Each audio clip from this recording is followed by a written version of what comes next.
بسم اللہ الرحمن الرحیم۔ سامعین محترم، پہلے سے ان اعذار کا بیان جاری ہے جن کی وجہ سے روزہ افطار کیا جا سکتا ہے، لہذا اسی حوالے سے آج بھی انشاءاللہ پڑھیں گے۔ ان اعذار میں سے ایک حیض اور نفاس ہے۔ حیض سے مراد وہ خون ہے جو عورت کو ماہانہ آتا ہے، عورت کی ماہواری، اس کو حیض کہتے ہیں۔ علماء احناف کے نزدیک اس کی کم از کم مدت 3 دن اور زیادہ سے زیادہ 10 دن ہے۔ جو خون 3 دن سے کم اور 10 دن سے زائد ہو وہ حیض نہیں ہے، وہ اس کو استحاضہ کہتے ہیں۔ حیض کے زمانے میں عورت کو نمازیں تو معاف ہوتی ہیں، نمازوں کی قضا نہیں کی جاتی، البتہ اگر رمضان کے مہینے میں عورت کو حیض آئے تو پھر جتنے دن حیض کے گزر گئے اس میں روزہ تو نہیں رکھا جا سکتا، البتہ اتنے دنوں کی وہ قضا کرے گی۔ اور نفاس سے وہ خون ہے جو بچے کی ولادت کے بعد عورت کو آتا ہے۔ علماء احناف کے نزدیک اس کی زیادہ سے زیادہ مدت 40 دن ہے اور کم کی کوئی حد مقرر نہیں ہے، اور ہر عورت کی اپنی عادت ہوتی ہے، حیض میں بھی اور اسی طرح نفاس میں بھی۔ لہذا اگر کوئی عورت جو ہے وہ روزے سے ہیں لیکن اس کو حیض آیا یا نفاس، تو اب وہ روزہ افطار کر سکتی ہیں۔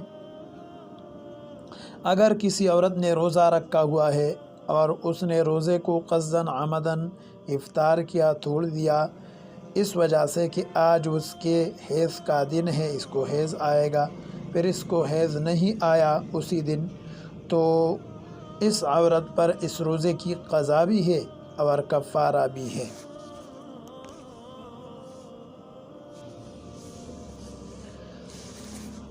اگر کوئی عورت رمضان کے مہینے میں رات کے وقت وہ حیض سے پاک ہوئی، یعنی اس کے حیض کی مدت پوری ہوئی، اگر عورت کی وہ حیض کی مدت 10 دن ہے، یعنی 10 دن پر اس کو پاکی آئی، تو وہ کل صبح کا روزہ جو ہے وہ رکھے گی۔ اور اگر یہ عورت حیض سے پاک ہوئی لیکن پاکی 10 دن سے کم میں آئی ہے، 9 دن 8 دن یعنی 10 دن سے کم میں پاک ہوئی ہے، تو اگر اس نے اتنی مقدار پا لیا رات میں سے جس میں یہ غسل کر سکتی ہے، اور غسل کے علاوہ تھوڑی دیر، یعنی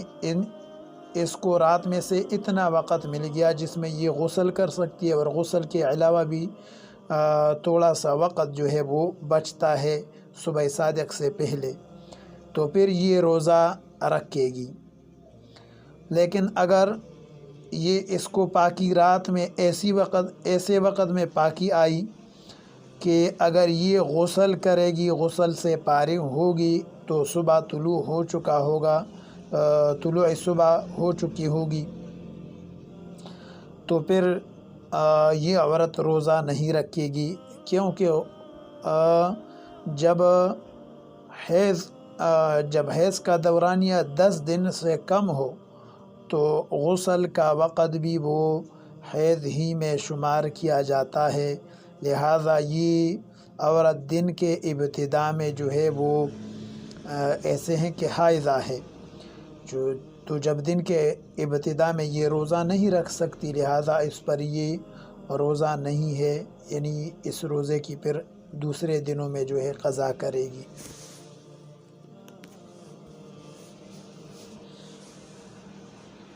اسی طرح وہ اعذار جن کی وجہ سے روزہ کو افطار کیا جا سکتا ہے، بہت زیادہ بھوک اور بہت سخت پیاس،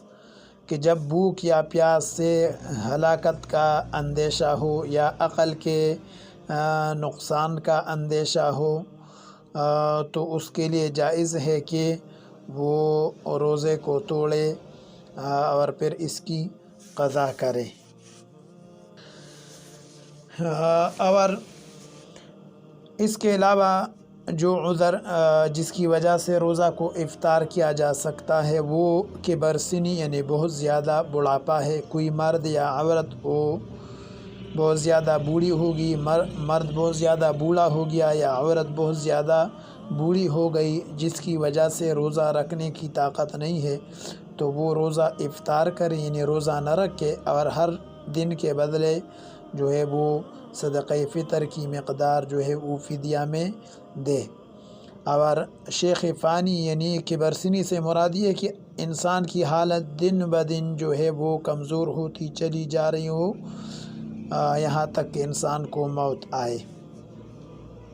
پھر ان کو اختیار ہے کہ اگر چاہے تو رمضان کے شروع ہی میں یعنی پورے رمضان کا فدیہ دے دے، اور چاہے تو رمضان کے آخر میں فدیہ دے دے، دونوں صورتوں میں ان کو یعنی اختیار حاصل ہے، دونوں طرح کرنا ٹھیک ہے۔ اگر کسی نے مثال کے طور پر روزہ رکھنے کے بجائے فدیہ دے دیا یہ اس خیال سے کہ اب اس کے لیے مطلب ٹھیک ہونا ہے ہی نہیں، اب موت تک جو ہے یہ روزہ رکھنے پر قادر نہیں ہے، اس خیال کی وجہ سے اس نے فدیہ دے دیا، پھر بعد میں جو ہے یہ روزہ رکھنے پر قادر ہو گیا، تو وہ جو فدیہ دیا تھا وہ حکم باطل ہو گیا، لہٰذا اب اس پر روزے رکھنا جو ہے واجب ہے۔